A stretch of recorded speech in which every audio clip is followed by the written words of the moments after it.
I just finished watching season 11 of South Park, and I gotta say, man, there is some of South Park's best work in here. It's not all perfect, don't get me wrong. Like, as much as I love South Park, there are episodes that they bring out that are just a complete 100% miss. We're gonna talk a little bit about it. I'm excited to talk about the entirety of South Park season 11. We're gonna break it down as much as we can, but of course, there are particular things in the world of South Park that's not exactly YouTube friendly, so we're gonna be talking about it as much as we can. Hello everybody, and welcome back to another video. If you are new here, my name is Kyle. I'm your guy with many YouTube channels. So we start off with one that we can't exactly talk about, unfortunately, but it is arguably one of South Park's most iconic episodes, and that is the Randy being on Wheel of Fortune episode.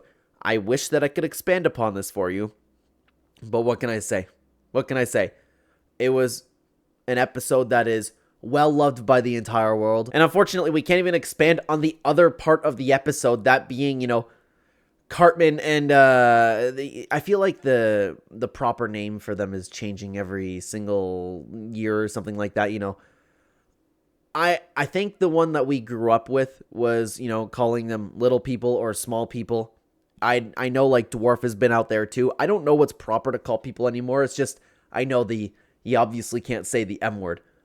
But all of that together was an episode of South Park that we can't really talk about. I've always felt it was a little bit more insulting to call somebody a little person, to be honest with you. And I know, like, dude, I remember going through school, everybody's like, no, we call these people little people. I'm like, I don't know.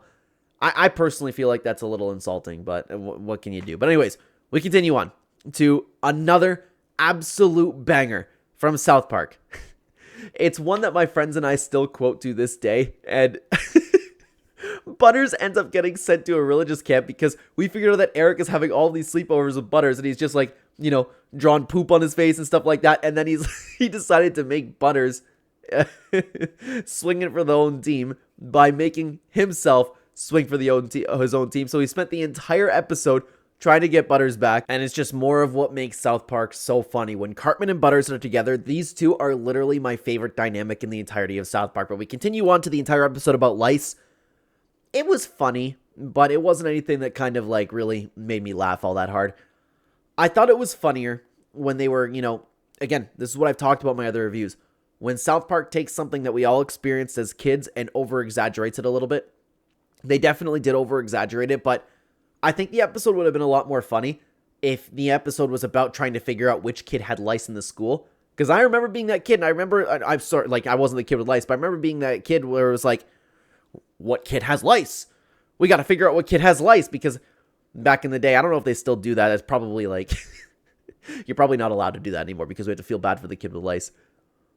I remember bringing the note home to my mom. My mom was freaking out, and then all of the other kids too were talking about, like, well, what kid has lice? And then we were, like, blaming these particular kids, like, which kids looked at, excuse my childhood innocence, which kids looked dirty, which kids looked like they didn't shower, those types of things. And don't take that the wrong way. It was just like, there are people that you just look at sometimes and you're like, yeah, you know what? You're probably not exactly the best kept.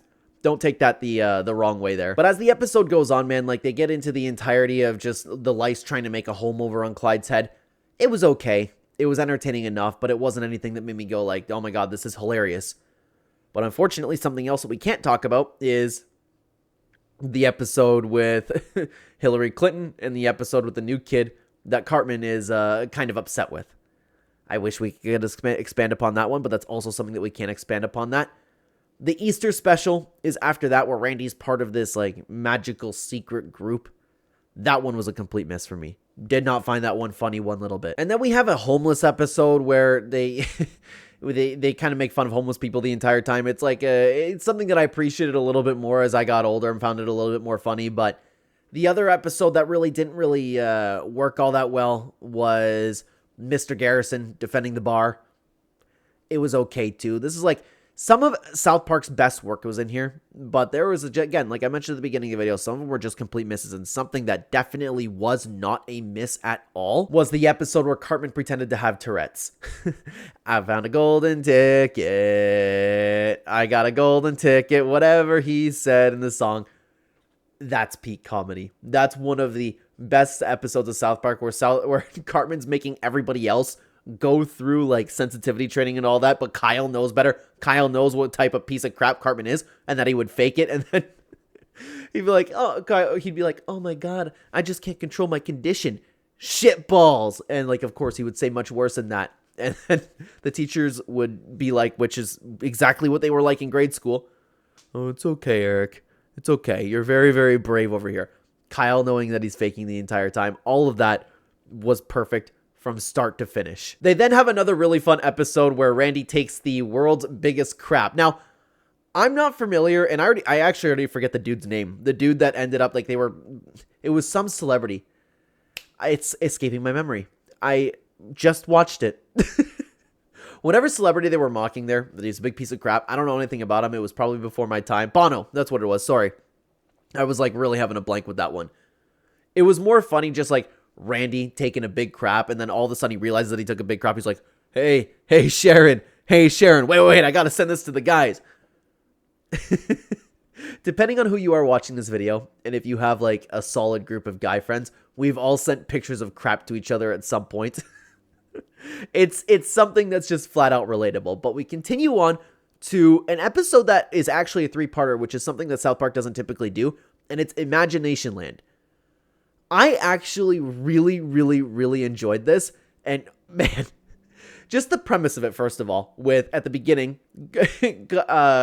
Kyle bet Eric $10 that leprechauns weren't real, and if he didn't find one, or if Eric did find one, then Kyle had to suck his dick, and then, because it's an Imagination Land, Kyle actually ended up, like, having to perform that act on Eric, and that the entire episode was about that. Kyle, you owe me this, Kyle, you owe me that. But then there's this giant war on Imagination Land, where Imagination Land has every thought up thing ever.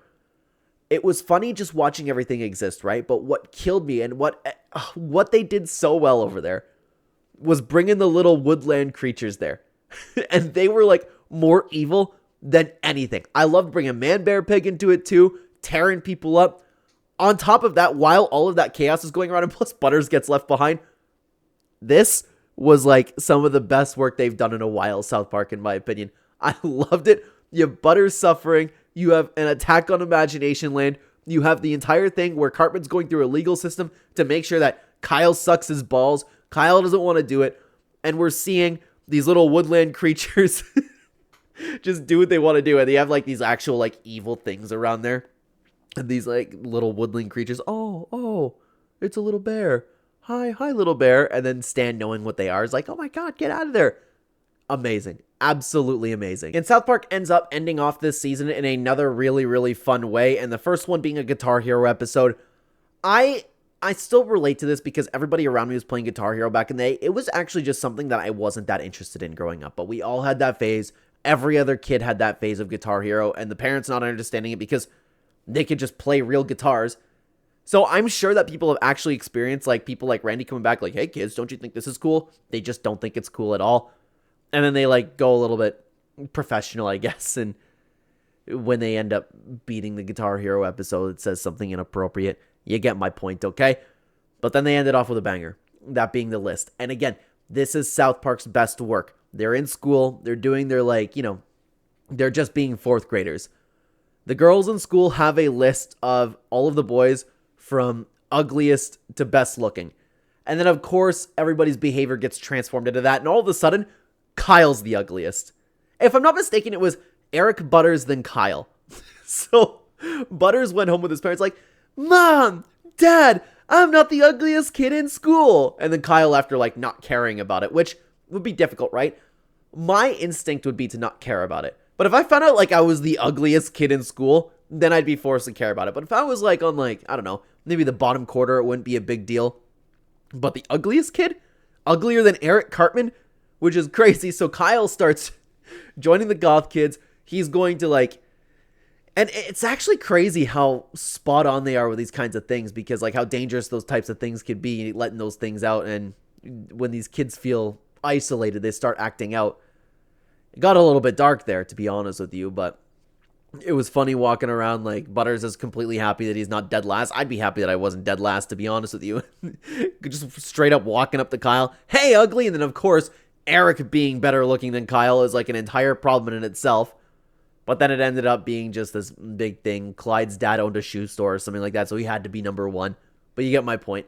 It's funny watching all of the kids behave differently because they figured out where they were on this list. And that's something that, like, those types of things happen in school. So season 11 of South Park was a little bit of a step down compared to the previous seasons that we've talked about, but it still had some very, very, very fun episodes. We're going to be talking about season 12 soon, but for now, why don't you take a look at our season 10 review right here, right now. I would love to have you over there. Thank you so much for watching the video, everybody. Take care, guys.